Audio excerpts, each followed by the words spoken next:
Well, hey there, sweet spirit, and welcome to this week's episode of Urban Shamanism with Steffi Funk, where I give you the sacred tools to live an extraordinary life in the concrete jungle.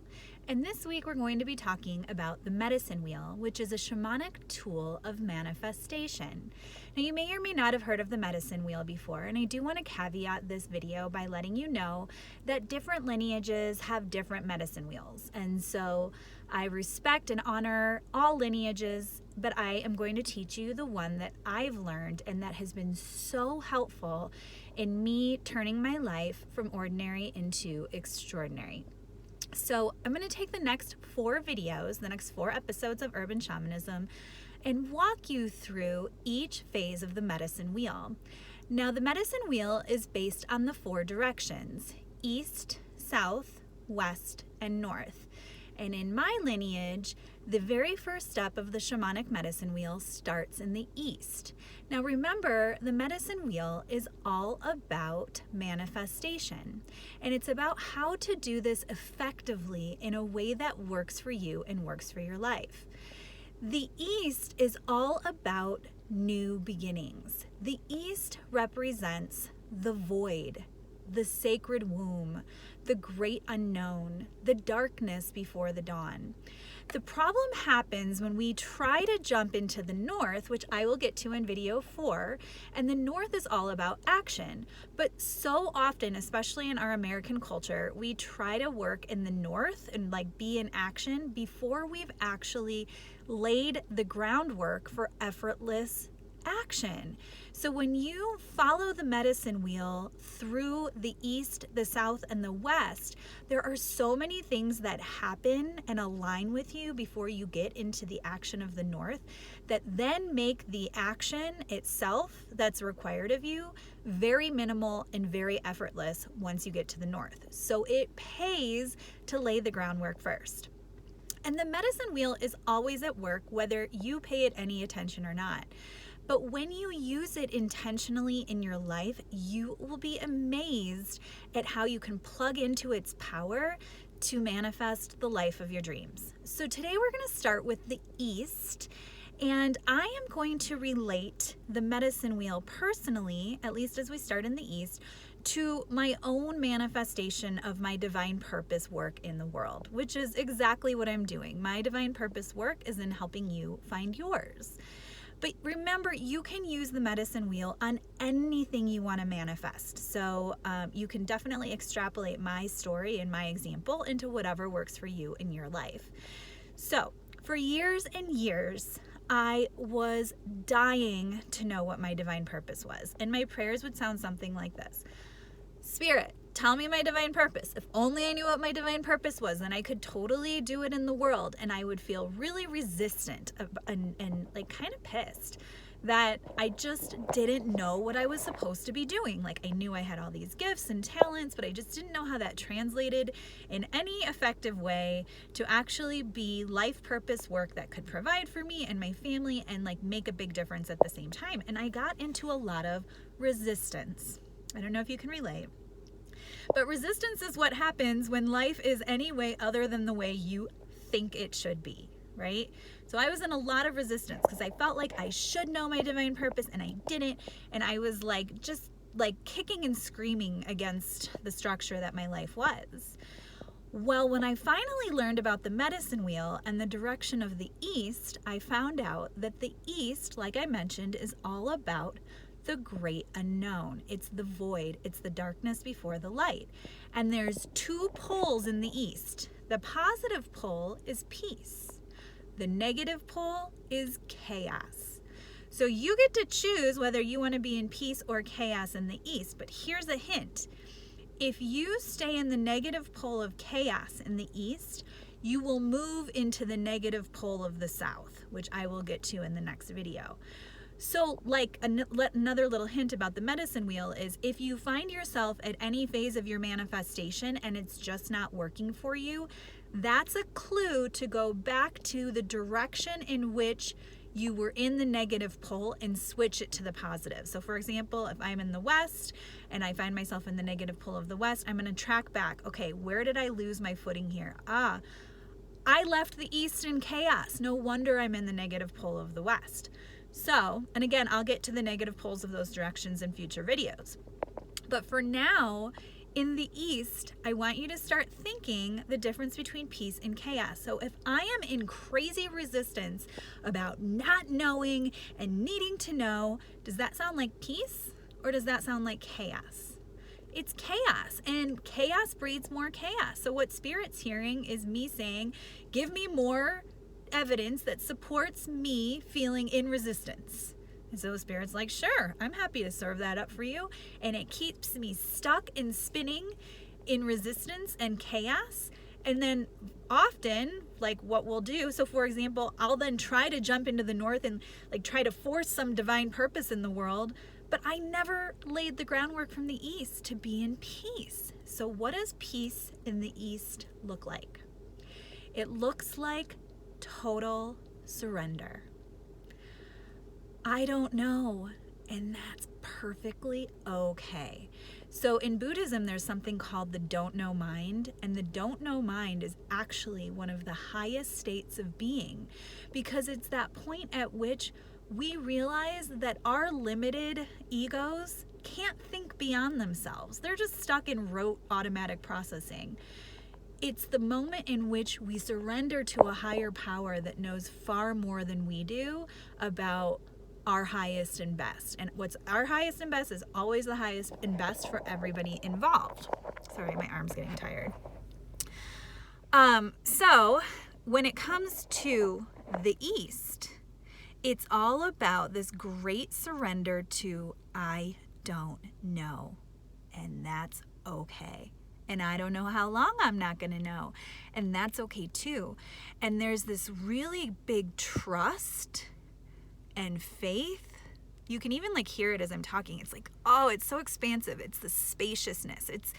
It's boundless, right?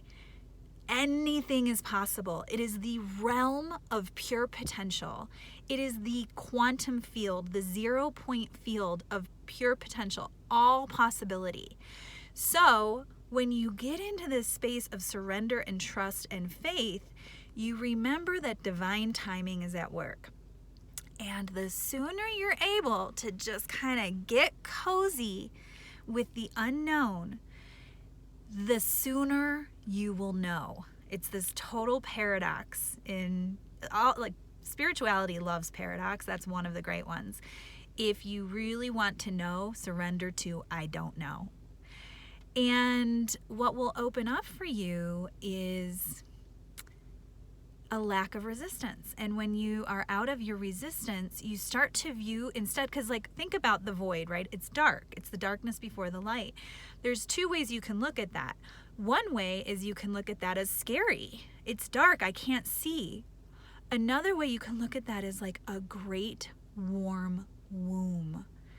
Totally supported, so loved on. Like you get to just trust fall into the like great warm womb of spirit and let go, surrender, and open to all possibility.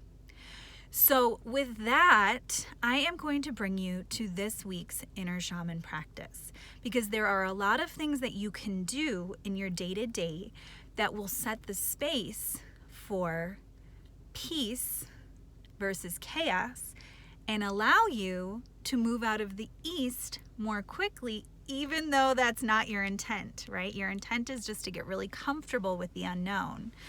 So here's a couple things that you can do this week. One is in your morning meditation, and I know a lot of people, that word meditation is loaded. So like meditation is anything that gets you present. It's anything that gets you out of here and into here. So just for like 3 minutes in the morning, you can set a timer if you want, close your eyes and start to see that blackness, that what happens when you close your eyes. Like literally see it. Look with your eyes and see the darkness and start to realize that that darkness, that space behind your eyes is infinite. It is the realm of pure possibility. And just focus gently on that space and you as a speck of consciousness floating in that space. And recognize that when you're there and when you are intentionally seeing it, you are in the realm of pure possibility. You are in the 0 point field. You are one with all potential. And from there, so you can like literally just do that for 2 or 3 minutes. Just really see it and feel it and get the vibe of like, I am floating in this vast space of nothingness, and just release and relax into that. Then the next step is you can start to bring some intentionality to it with, let's just say, for example, taking my example of I wanted to know my divine purpose. Well, I was so fixated on the what and the how, right? But instead, what I started doing, so I did that practice of just getting really comfy with that space of that expansive, boundless nothingness, the womb. And then once I was kind of in that space for a couple minutes, I started to think how I wanted to feel when my divine purpose was made manifest. How I wanted the expression of that to feel. I didn't know what it looked like. I didn't know what I would be doing. I didn't know how I was going to get there. But I knew I wanted to feel joyous and joyful. I knew I wanted to feel free. I knew I wanted to feel abundant. I knew I wanted to feel meaningful, purposeful, expectant. I wanted to feel magic and miracles. And all of those feelings, I started to really just create and cultivate in this space, this field of pure potential.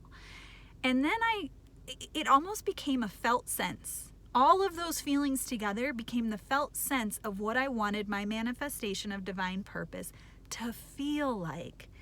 And I impregnated the 0 point field with those feelings. And in doing so, I programmed it to deliver me something that was an exact match in its expression to the feelings I wanted it to give me. So over time and over working with the medicine wheel, remember, I'm going to take you through the south, the west, and the north in the next few episodes.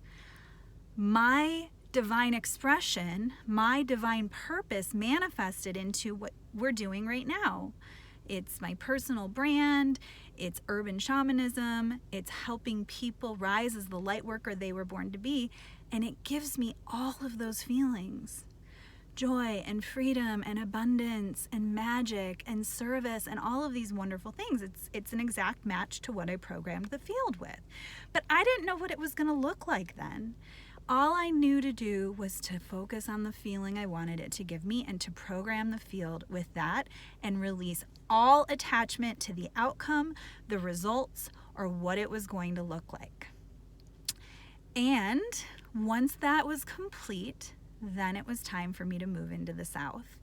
So stick around for your next episode of Urban Shamanism to find out when it's time to move from the east into the south, and what the South is all about, and how it continues to provide this beautiful container of manifestation for your ultimate divine expression and manifestation to come through in a way that's easy, effortless, and totally supported.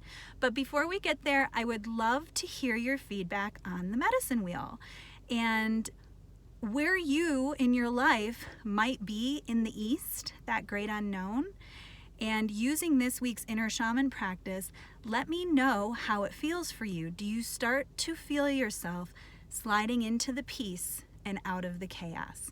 And if you do, you are perfectly setting the stage for the next phase of the medicine wheel, which is the South.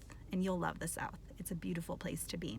Can't wait to see you next week, and can't wait to hear your comments below. See you then.